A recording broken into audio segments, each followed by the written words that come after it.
Des Moines and the metro. Those showers continue, though, to move all the way to the eastern portion of the state. We are going to see in the next 24 hours mostly sunny skies. In fact, this is going to be a fast-moving system tonight. We will see by 2 o'clock tomorrow afternoon a lot of sunshine. Those highs are going to be back into the 50s. Even with cloud cover on Wednesday, we'll still be in the mid to upper 50s. But here comes the next wave of rain, and this is going to be moderate rain by Wednesday night into Thursday. Farmers do not need to hear this. I've already heard from them after our earlier forecast that they've had enough. Temperatures are mild, 43 degrees, 40s all the way through most of central Iowa, a few 30s out to the north and eastern portion of the state. But we'll find 50s tomorrow, and it is going to last, as I said, right through the next couple of days. The 50s tomorrow into Wednesday, but that rain, we'll focus on that as we get into that 7-day forecast. Okay, well, stay tuned. Thanks, Ed. You know, they say the waiting is the hardest part, and nobody knows that better than adoptive parents. It can be excruciating, emotional balance for these families. Yeah, they're so excited, but also scared because there can be a lot of heartbreak on the road to parenthood. Jessica Vandenberg has spent more than 2 decades working around the clock and all over the country as a political consultant. Yeah. When she decided she wanted to be a mom, she approached it the same way. In my mind, I thought since I had success in the things that I did career-wise, that I would have success in having a child. But Jessica quickly found out it wasn't that easy. After 1.5 years of failed fertility treatments, she was frustrated and sad. Did you automatically go, okay, I'm pursuing adoption next, or did you just sit with it for a while? I sat with it for a while because I was like, you know, it was a focus for a long time. She eventually started pursuing adoption in April of 2016. There was a point where I was working with an agency that turned out to be a really bad decision. And it was clear that that agency probably did not have birth mothers who would choose me. Looking back on it now, how do you feel about that first agency and that experience? Well, I felt like I was glad I put it behind me. I felt like it was a huge learning experience for sure.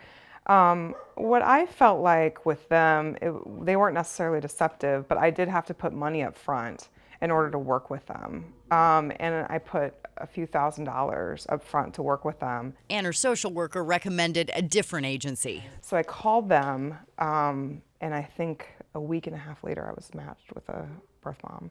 I had never even had my profile shown to any other birth mom besides the one that chose me. Wow. Yeah. So I thought, wow, this process is really easy, right? And I thought it was perfect. I'd met her, we'd gone to the appointments together. I felt like we bonded. And this is their baby. They can change their mind regardless at any moment of where they are in the process. What sorts of things did you have to do as a prospective adoptive parent to, I guess, prepare yourself for those possibilities? I don't think there's any way to prepare yourself for that. I mean, now I'm gonna have a moment. It's really hard because you don't know people who've been through the situation or and then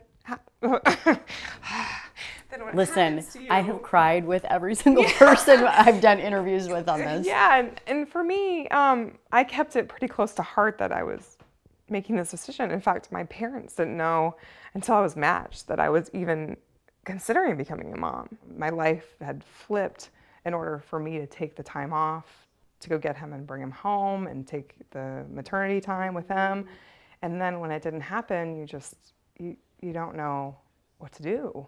What they said to me is like, if you keep going, there's a baby for you. And they said, you know, it's hard to believe, and you spend a lot of time at therapists, and then you spend a lot of time, you know, thinking about your life. And I think that was the moment where I knew I wanted to be a mom. Because then you really have to start evaluating. Yeah. What are you willing to do and what are you willing to go through to make it a reality? Yes. Yeah. And then I knew that's what I needed to do. So I sort of like grieved because That's a normal part of the process, I think. When she finally felt ready, Jessica reached out to agencies in other states, including one in Florida. They called me on a Thursday to tell me that she had chosen me, and Genevieve was born the next Friday. Wow. That was 6 weeks after the failed adoption. What a whirlwind. Yeah, it really was. But, they were right. My baby was out there. Can you say hi? Hi! It feels like it's hard to believe it's real.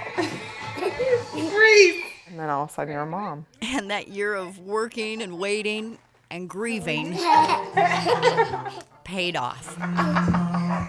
Now Jessica's working around the clock. Go. As a single mom. The journey to parenthood was hard. Parenting is hard too. It's very joyful, but wrestling with your 2-year-old to get her clothes on in the morning is not joyful. Exactly. If I didn't have to go through all of that, and it was easy for me, I would take things for granted. And she often thinks of the woman who made it possible. We have an open adoption, and we communicate through letters, but we've never met. Set, go! Do you think about down the road Genevieve wanting to meet her? Yes. Or if her birth mom says, I want to see you guys. Yep. Yes, of course. I mean, yes.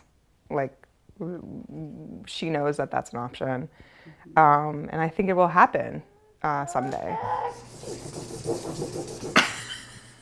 A friend of mine told me, don't borrow worry, because I always worry about things, about that, the questions she's going to have, how she feels about it, how she feels about me because of it, how she feels about her, her birth parents, her story, and you just never know what's going to happen in the future. So I try to you just have to take one moment at a time. One day at a time is good advice for all of us. Jessica has some other advice for single women who are interested in going through the process. It can happen. So don't think that just because you're single, male or female, that you can't adopt. You can.